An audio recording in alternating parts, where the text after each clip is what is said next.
Audience, હું તમને એક વસ્તુ કહેવા માગું છું કે આપણે જે કવિતાબેન લાપસીવાળા સાથે 3 એપિસોડ શૂટ કર્યા, બરાબર, આપણે 3 પોડકાસ્ટ એમની જોડે કર્યા. So she is also running one ઘરડાઘર, એક ઓલ્ડ એજ હોમ એ રન કરે છે. It is an NGO.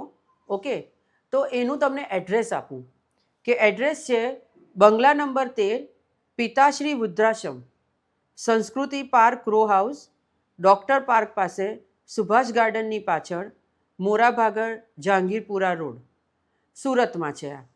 તમે કવિતાબેનની પ્રોફાઇલ પર બી, ઇન્સ્ટાગ્રામ પર પણ તમે જશો ને તો તમને આ વસ્તુ મળશે.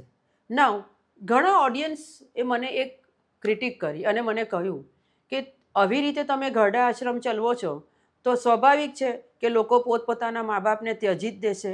ના ના, એવું નથી. એક એવું નથી કે ભાઈ કવિતાબેન ઘરડા આશ્રમ ચલાવે છે. ઘણા લોકોનું ઘરડા આશ્રમ આપણા ગવર્મેન્ટ તરફથી પણ છે, પણ એનો ઉદ્દેશ્ય એક નથી કે તમે લોકો, એટલે કે એવા લોકો પોતાના મા બાપને ત્યજી દે અને વૃદ્ધાશ્રમમાં મૂકી જાય. ના ના, it is not like that. વૃદ્ધાશ્રમની ઘણી બધી એક પોતાની એક હે હોય છે. જેમ કે માનો કે કોઈના બાળકો પરદેશ રહેવા ચાલ્યા ગયા અથવા તો પરદેશ જોબ કરવા ચાલ્યા ગયા, તો 6 મહિના માટે એ લોકો ઇન્ડિયામાં નથી અથવા એ પર્ટિક્યુલર સ્ટેટમાં નથી, તો 6 મહિના એ ઘરડા મા બાપની કોણ સેવા કરે? તો પેડ સેવા આવી રીતે વૃદ્ધાશ્રમમાં થાય છે તો મૂકી જાય છે.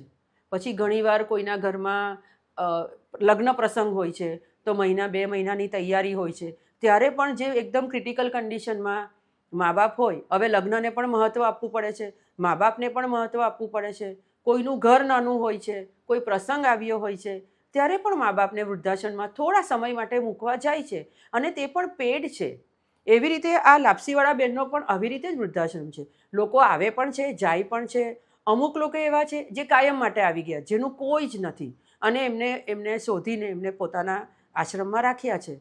So this is not only one thing કે ભાઈ અમે વૃદ્ધાશ્રમ બનાવ્યો આ લોકોએ અને તમારે તમારા મા બાપને ત્યજી દેવાના. ના ના, ઘણી બધી વસ્તુ એવી હોય છે જો લોકોને તકલીફ પડતી હોય છે તો પોતાના મા બાપને આવી રીતે મૂકવા જાય. એને એકલા મા બાપ નથી હોતા, ઘણીવાર માસી પણ હોય છે, ઘણીવાર એવા લોકોને એ લોકો રાખતા હોય જેનું કોઈ જ નથી હોતું, એને પણ થોડા સમય માટે મૂકવા જાય.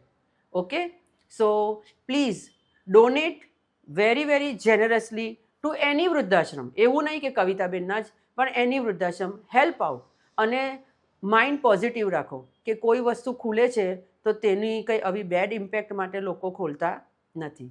Okay, love you audience, by.